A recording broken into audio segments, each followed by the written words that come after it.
निगलम में फिर से आपका एक बार स्वागत है। आज इस वीडियो में हम लोग एनसीईआरटी बुक क्लास 7 साइंस यानी विज्ञान का लेशन नंबर 18 अपशिष्ट जल की कहानी को पढ़ेंगे। इस वीडियो से पहले लेशन नंबर 17 तक के वीडियोस बन चुके हैं। अगर आपने उसे नहीं देखा होगा तो प्लीज़ देख लीजिएगा, लिंक उसका डिस्क्रिप्शन बॉक्स में मिल जाएगा।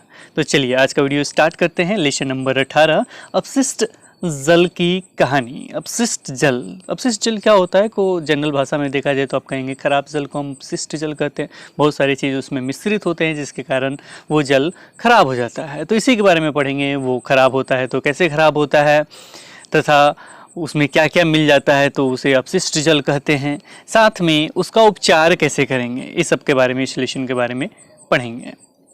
सबसे पहला पॉइंट हमारा बनता है लेशन के अनुसार ही अपशिष्ट जल। अपशिष्ट जल क्या होता है? झाग से भरपूर तेल मिश्रित काले भूरे रंग का जल जो सिंक, शौचालय, लॉन्ड्री आदि की नालियों में जाता है वह अपशिष्ट जल कहलाता है। अर्थात वाहित मल घरों, उद्योगों, अस्पतालों, कार्यालयों और अन्य उद्योगों के बाद प्रवाहित किए जाने वाला अपशिष्ट जल होता है। इसमें वर्षा जल भी सम्मिलित होता है जो तेज वर्षा के समय गलियों में बहता है। सड़कों और छतों से बहकर आने वाला वर्षा जल अपने साथ हानिकारक पदार्थों को ले आता है। देखिए ये है क्या अपशिष्ट जल? तो वर्षा जल भी अपशिष्ट हो सकता है। कैसे हो सकता है? तो आपके गली में, जिस गली में आप रहते होंगे तो वहाँ बारिश होगा तो वहाँ बहुत सारे कचरा वगैरह पड़ा रहता है तो वो बहा के लेके जाता है तो वो क्या हो गया, गंदगी लेके बहा के लेके गया तो वो अपशिष्ट जल हो गया।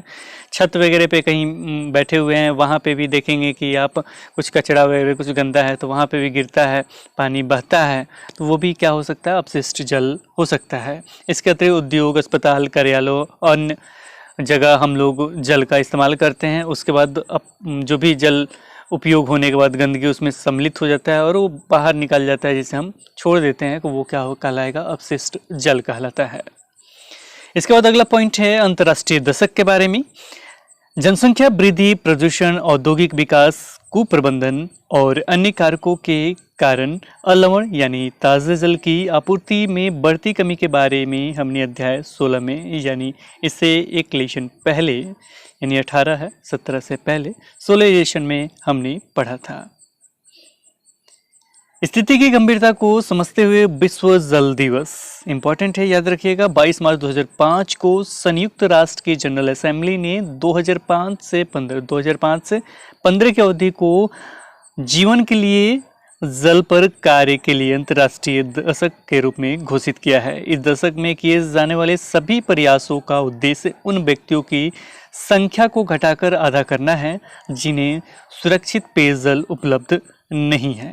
नीचे में हमने एक लोगो भी आपको दिखा रहा है, लोगो भी आप लोग देख रहे होंगे। ये लोगो है अंतर्राष्ट्रीय दशक जीवन के लिए जल का लोगो, इसलिए हमने लगा दिया कि हो सकता है कभी किसी एग्जाम में पूछ दे कि ये लोगो किससे संबंधित है, तो याद रखिएगा अंतर्राष्ट्रीय दशक जीवन के लिए जल का लोगो है ये।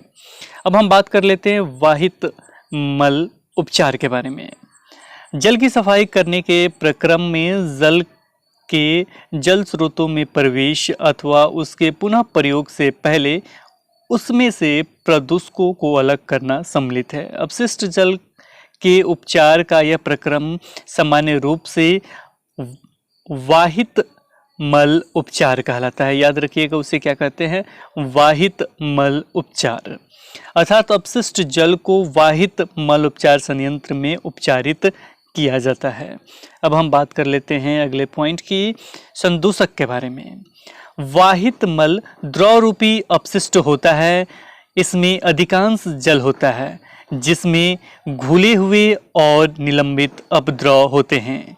ये अपद्रव संदूषक कहलाते हैं। ये अपद्रव क्या कहलाते हैं, वो संदूषक कहलाते हैं। अब हम बात कर लेते हैं वाहित मल के बारे में। वाहित मल एक जटिल मिश्रण होता है जिसमें निलंबित ठोस, कार्बनिक और अकार्बनिक अशुद्धियाँ, पोषक तत्व, मृतजीवी और रोगवाहक जीवाणु और अन्य सूक्ष्मजीव होते हैं। वाहित मल द्रव रूपी अपशिष्ट पदार्थ होता है जो जल और मृदा का प्रदूषण करता है। अब कुछ अशुद्धियों के उदाहरण हम देख लेते हैं, ये भी इम्पोर्टेंट है। ये पूछा जा सकता है कि इनमें कौन सी अशुद्धियाँ पाई जाती है। जैसे में कार्बन अशुद्धियाँ के एग्जाम्पल क्या क्या है, मानव जल, मानव मल, जैविक अपशिष्ट पदार्थ, तेल, यूरिया यानी मूत्र, पीड़कनाशी और शाकनाशी, फल और सब्जी का कचरा आदि। ये क्या है? कार्बनिक अशुद्धियां हैं। अब हम बात कर लेते हैं अकार्बनिक अशुद्धियां। अकार्बनिक अशुद्धियां में आ जाएगा आपका नाइट्रेट, फॉस्फेट और धातुएं। इसके बाद हम बात कर लेते हैं पोषक तत्वों के बारे में। पोषक तत्व क्या क्या होता है उसमें? एक फास्फोरस और नाइट्रोजन युक्त पदार्थ होते हैं। इसके बाद जीवाणु भी उसमें पाए जाते हैं। कौन कौन से हो सकते हैं? वो हैजा और टाइफाइड आदि रोग उत्पन्न करने वाले जीवाणु होते हैं।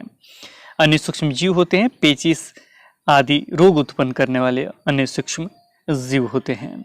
इसके बाद हम बात कर लेते हैं सीवर के बारे में। सीवर क्या होता है? जब हम भूमि के अंदर देखते हैं तो उसमें हमें बड़े और छोटे पाइपों का जाल दिखाई देता है, जिसे सीवर कहा जाता है। जो बड़े और छोटे पाइपों का जाल दिखाई देता है उसे हम क्या कहते हैं? सीवर के नाम से जानते हैं, जो मिलकर मल विसर्जन की व्यवस्था करता है। यह एक परिवहन तंत्र की तरह है जो वाहित मल को उसके उद्गम स्थल से उसके निपटान के स्थान अर्थात उपचार संयंत्र तक ले जाता है।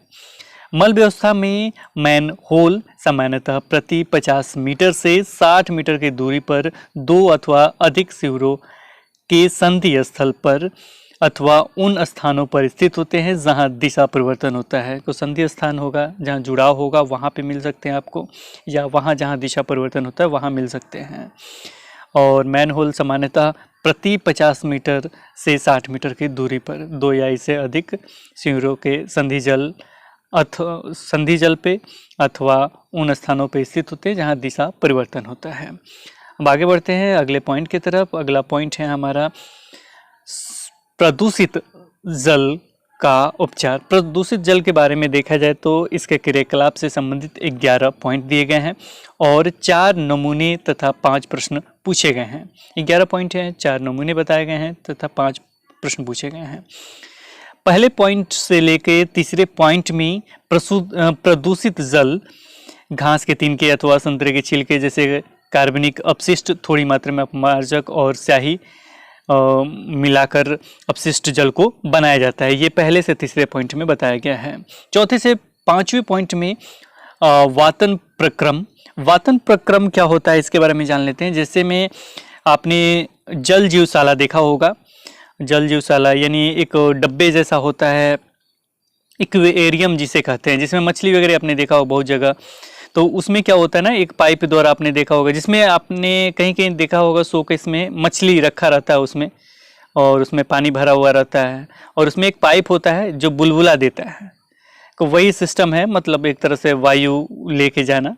वातम प्रक्रम की वातित्र या यांत्रिक विलोड़क अथवा मिक्सर, यानी अगर ये नहीं मिलता है, जो भी जल जीवशाला के वात्रित हैं, तो इसके जगह पे हम अन्य चीज़ उपयोग कर सकते हैं, यांत्रिक विलोड़क अथवा मिक्सर से कई घंटे तक वायु के बुलबुले गुजारें। कई घंटे तक वायु का बुलबुले गुजारना है, इसी को हम वातम प्रक्रम कहते हैं। को ये 4 से 5 में बताया गया है। और 6 से 9 पॉइंट में, 6 से 9 पॉइंट तक फिल्टर के में पहले बालू, उसके ऊपर महीन बजरी और अंत में मध्यम साइज की बजरी से फिल्टर किया जाता है। यानी उसके बाद उसको क्या करेंगे? फिल्टर करेंगे। इसके बाद 10वें पॉइंट में है क्लोरीन की गोली से क्लोरीनीकृत किया जाता है। और 11वें पॉइंट में अवलोकन करने की बात कही गई है, विशेष आपके किताब से आप पढ़ सकते हैं। तो ये सारे पॉइंट थे आपके।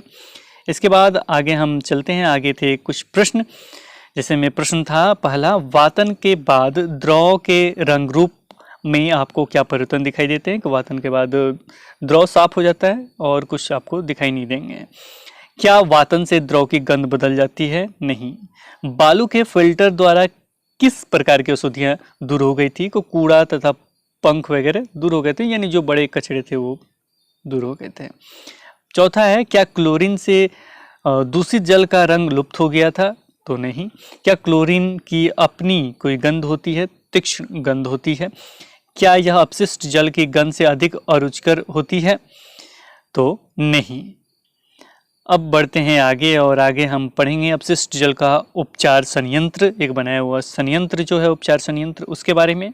अपशिष्ट जल के उपचार में भौतिक, रासायनिक और जैविक परिक्रम सम्मिलित होते हैं जो जल को संदूषित करने वाले भौतिक, रासायनिक और जैविक प्रक्रमों को पृथक करने में सहायता करते हैं। इसमें सबसे पहले क्या करेंगे तो फर्स्ट नंबर पे है आपका सर्वप्रथम अपशिष्ट जल को ऊर्ध्वाधर लगे छड़ों से बने सल्का यानी छन्ने, बार स्क्रीन से गुजारा जाता है। इसे अपशिष्ट जल में उपस्थित कपड़ों के टुकड़े, डंडिये, डिब्बे, प्लास्टिक के पैकेट, नैपकिन आदि जैसे बड़े साइज के संदूषक अलग हो जाते हैं। इसके बाद क्या करेंगे, अब वाहित अपशिष्ट जल को ग्रीट और बालू अलग करने की टंकी में ले जाया जाता है।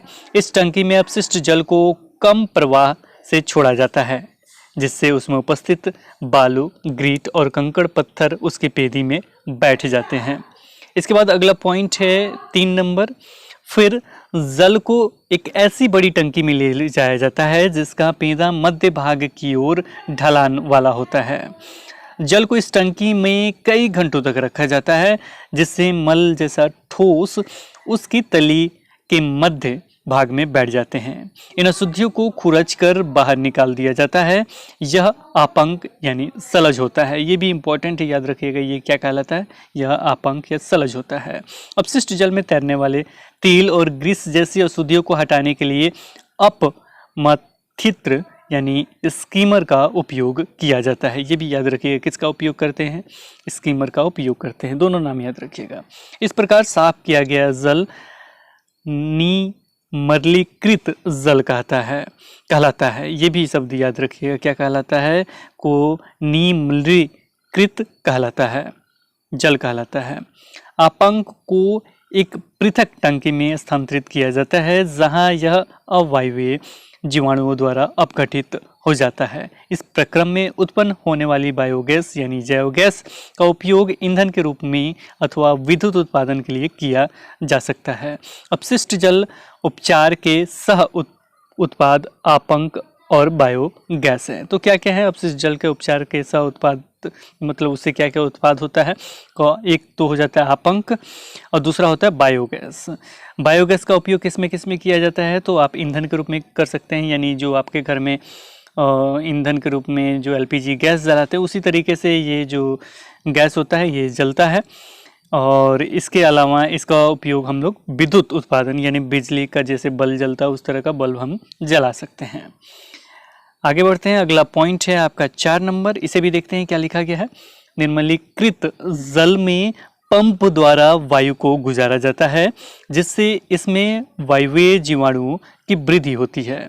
ये जीवाणु निर्मलीकृत जल में अब भी बचे हुए मानव अपशिष्ट पदार्थों, खाद्य अपशिष्ट, साबुन और अन्य अवांछित पदार्थों का उपभोग कर लेते हैं।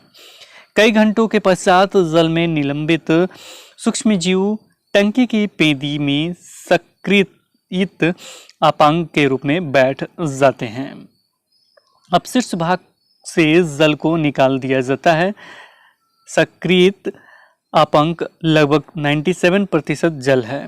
जल को बालू बिछाकर बनाए शुष्क तलों अथवा मशीनों द्वारा हटा दिया जाता है। शुष्क आपंक का उपयोग खाद के रूप में किया जाता है जिससे कार्बनिक पदार्थ और पोषक तत्व तो पुनः मृदा में वापस चले जाते हैं। इसे भी याद रखिए, खाद के रूप में उपयोग किया जाता है। इससे क्या होता है, कार्बनिक पदार्थ और पोषक तत्व तो कहाँ चले जाते हैं, तो फिर से वो मृदा में चले जाते हैं, मिट्टी में मिल जाते हैं।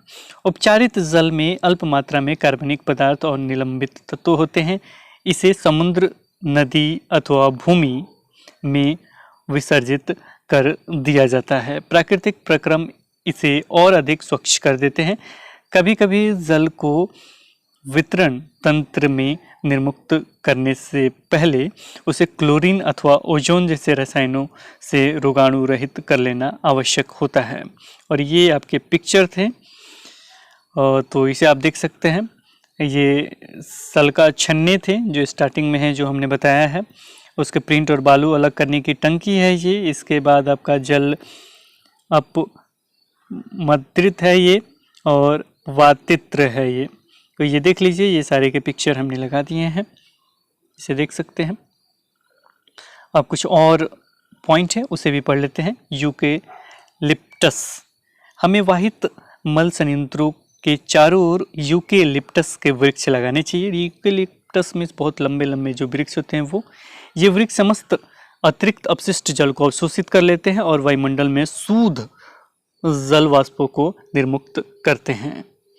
इसको जनरल भाषा में आप लिपस्टिक वगैरह के नाम से भी जानते हैं, लिपस्टिक का पेड़ वगैरह से कुछ कहा जाता है, लेकिन इसका ओरिजिनल नाम है यूकेलिप्टस के वृक्ष।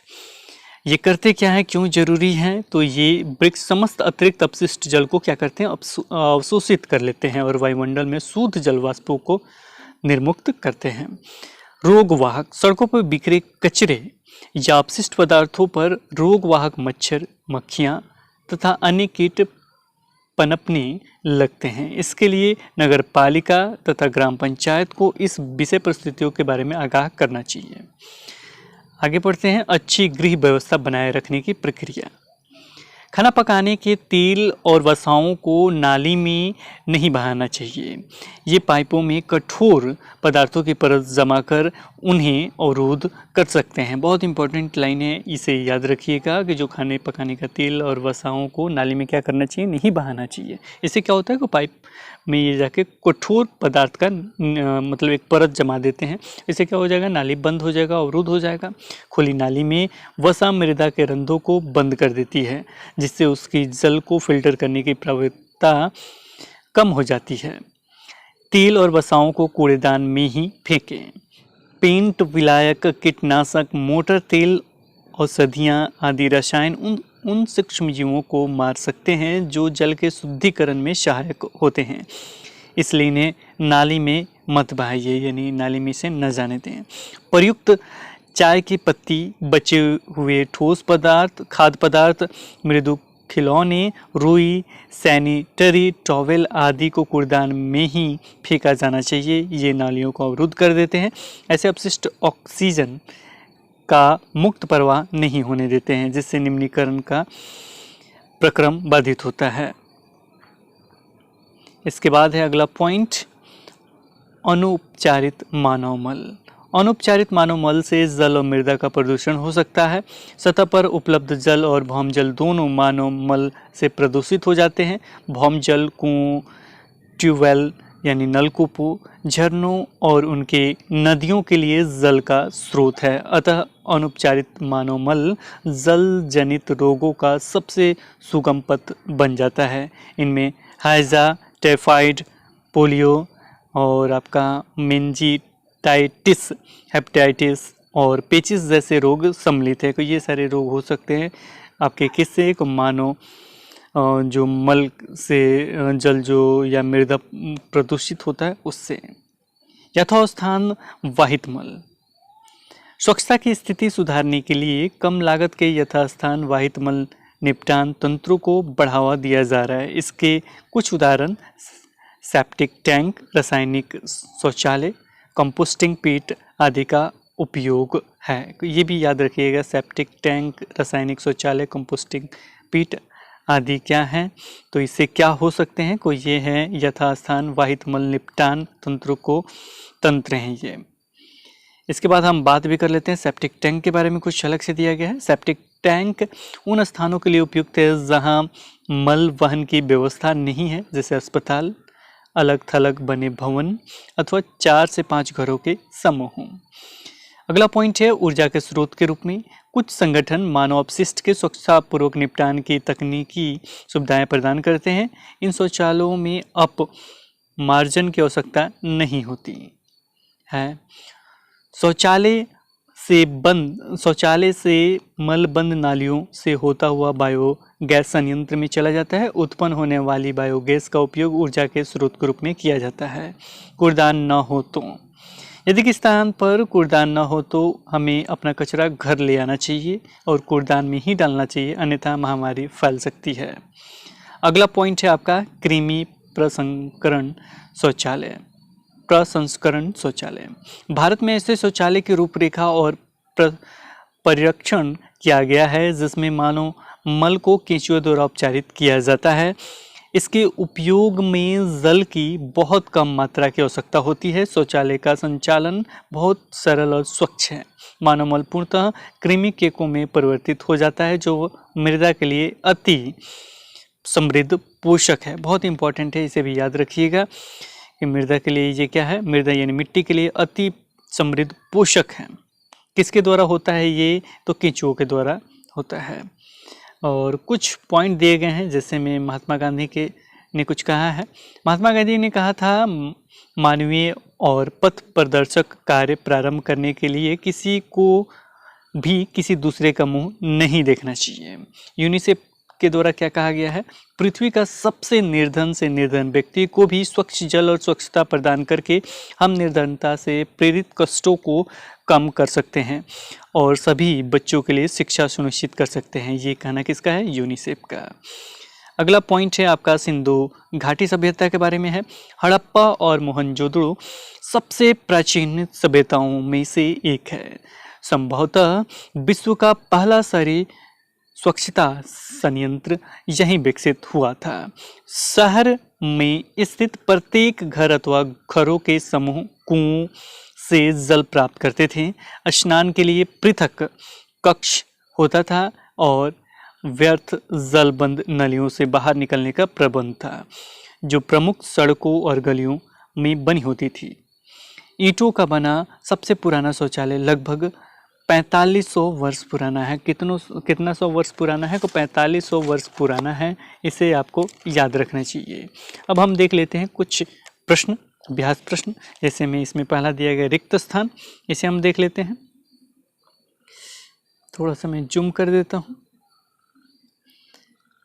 जल को स्वच्छ करना डैश डैश को दूर करने का प्रक्रम है। किसको दूर करने का प्रक्रम है, तो ये संदूषकों को दूर करने का प्रक्रम है।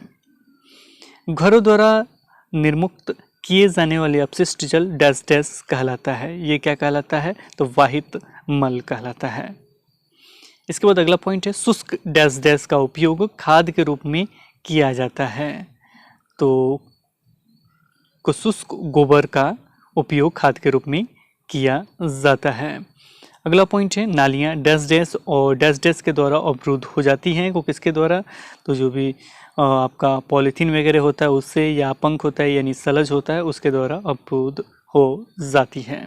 इसके बाद अगला जो क्वेश्चन है आपका, ये थोड़ा लंबा क्वेश्चन है।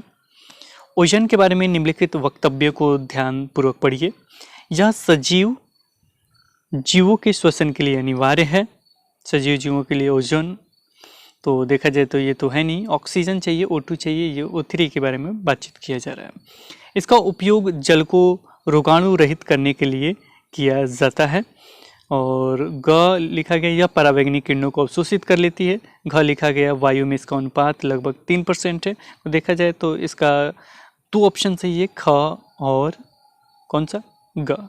जी हाँ, इसका करेक्ट आंसर होगा ऑप्शन नंबर 2, ख और ग। इसका उपयोग जल को रोगाणु रहित करने के लिए किया जाता है। अभी हमने ओजोन के बारे में पढ़ा था। इसके बाद ग भी होता है, यह पराबैंगनी किरणों को अवशोषित कर लेती है। और हमने देखा भी है कि अभी कहीं कहीं ओजोन में छेद हो रहा है, जिसके कारण पराबैंगनी किरणें आ रही हैं। अगर ज़्यादा छेद हो जाएगा तो हमारे धूप में आते ही हमें कैंसर का मतलब स्किन कैंसर भी हो सकता है। तो ये थे आपके लेसन, और जो भी आंसर था वो हमने आपको बता भी दिए। और मुझे आशा नहीं पूर्ण विश्वास है कि ये लेसन आपको समझ में आ गया होगा। और आज क्लास 7 का साइंस ख़त्म हो गया। 6, 7 और 8 तीनों का लेसन समाप्त हो चुके हैं। और मुझे नहीं लगता कि किसी लेसन में आपको दिक्कत हो रहा होगा। अगर किसी लेसन में आपको दिक्कत हो रहा होगा तो हमें कमेंट सेक्शन में ज़रूर बताइएगा। और साथ में ये भी ज़रूर बताइएगा कि किस सब्जेक्ट को अब स्टार्ट किया जाए, क्योंकि साइंस के 2 लेसन बचे हुए थे, वो दोनों कंप्लीट हो गए। अब या तो मैथ शुरू किया जाए या कोई अन्य सब्जेक्ट। कमेंट सेक्शन में हमको इंतज़ार रहेगा आपका जवाब का कि किस सब्जेक्ट को स्टार्ट किया जाए। तो आज इस वीडियो में इतना ही, फिर मिलते हैं एक नई वीडियो के साथ। तब तक देखते रहें, बने रहें हिंदी क्लब पे। धन्यवाद।